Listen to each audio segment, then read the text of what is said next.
En la cuenta regresiva a la elección presidencial en México, vamos a revisar la realidad macroeconómica, los desafíos que enfrentará el nuevo gobierno y los ajustes que son indispensables para cumplir lo que han prometido los candidatos. Me acompaña desde Nueva York Ernesto Revilla, es economista jefe para Latinoamérica de Citi. Ernesto, qué gusto que estés con nosotros. El mexicano promedio se pregunta si le va a subir el precio de la gasolina, qué va a pasar con la inflación, si le va a alcanzar para más o para menos. Desde ese lado, que es lo micro, ¿cómo se ven las cosas hoy día y cómo se estarán viendo? Bueno, Gaby, muchas gracias por la invitación, es un gran honor. Sin duda, la economía mexicana ha tenido un comportamiento muy bueno, muy sorprendente en los últimos años, parecido a lo que ha sucedido con Estados Unidos y otras economías en el mundo que se han mantenido más resilientes de lo esperado. Esto ha significado buenos ingresos para el promedio de la población, una inflación que va bajando, un crecimiento económico más alto de lo que se había estimado antes. Y la gran pregunta ahora es, ¿qué viene hacia adelante?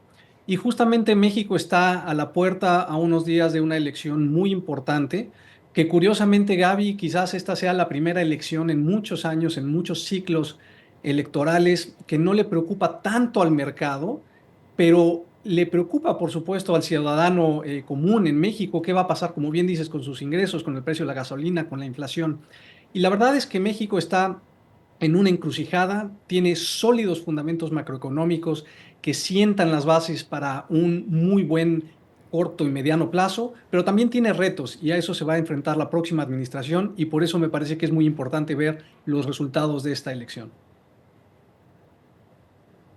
Por lo tanto, la respuesta en más o menos palabras es depende, y no necesariamente de quién gane, depende de la estrategia que aplique, y de ese depende imagino que hay que revisar cómo van los gastos, cómo van los ingresos, es decir, ese cuadro fiscal versus las promesas que hemos escuchado, Ernesto.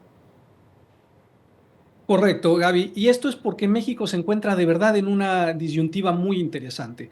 Por un lado, tiene una narrativa muy favorable con lo que todos hemos platicado y discutido del nearshoring, de estar pegado a la economía de Estados Unidos que se ha mantenido muy fuerte, de tener muy sólidos fundamentos macroeconómicos. Pero por otro lado, México se enfrenta a retos importantes también.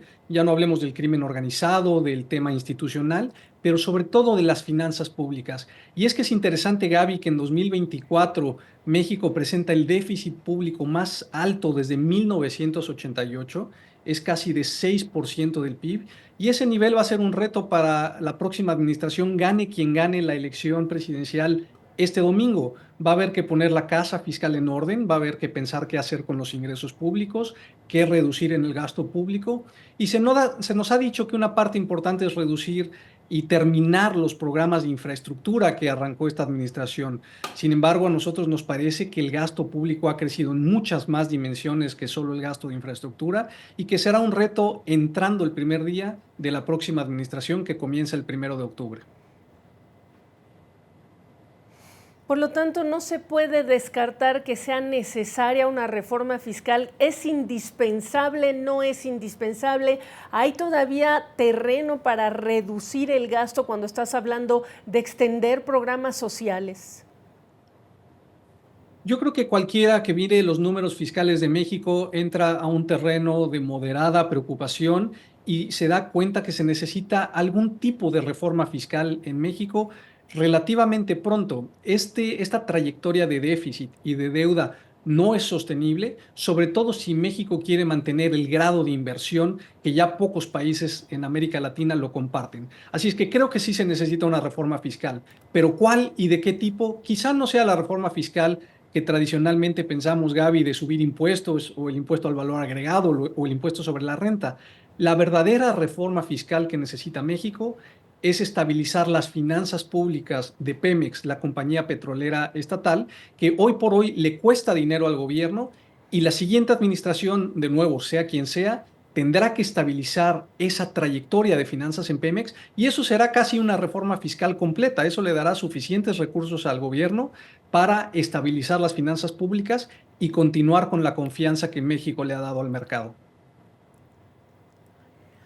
La gente quiere entender qué significa estabilizar a Pemex. Entendemos que es una de las empresas petroleras más endeudadas del mundo, pero ¿qué significa? Que tiene que vender activos, que tiene que vender refinerías. Para ustedes, ¿qué significa? Y háblame de la inflación. ¿Qué nos depara en términos de inflación y tipo de cambio, Ernesto?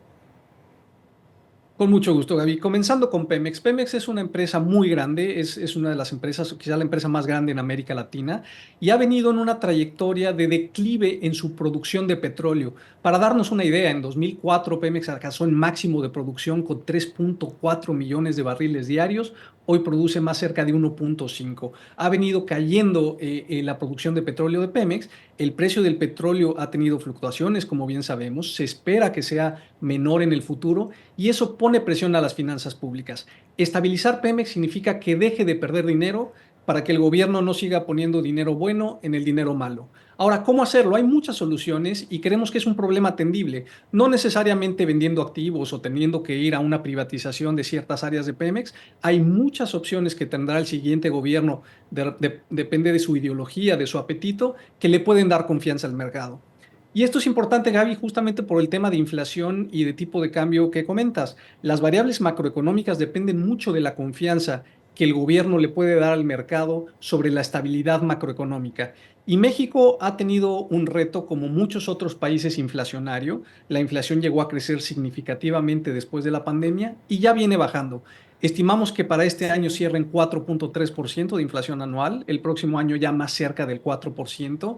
Y la variable más importante quizá para muchos será la moneda, el tipo de cambio. Hemos tenido el superpeso con una moneda muy bien comportada, con el nivel más bajo desde el 2015, y la gran pregunta es, ¿se puede mantener estable o no? Y eso dependerá de las tasas de interés en México, dependerá de lo que haga el siguiente gobierno con Pemex, dependerá de las políticas de atracción de inversión y de buen clima de negocios que se generen. Nosotros creemos que están las condiciones para que el peso se mantenga en una buena trayectoria estable, pero quizá ya no tan fuerte como hasta ahora. Bueno, pues es apenas una primera aproximación. Permíteme conminarte ya a que estés de regreso tan pronto haya un desenlace después de este domingo. Gracias por lo pronto, Ernesto. Ernesto Revillas, economista jefe para América Latina de Citi desde Nueva York. Buenas noches, Gaby. Muchas gracias.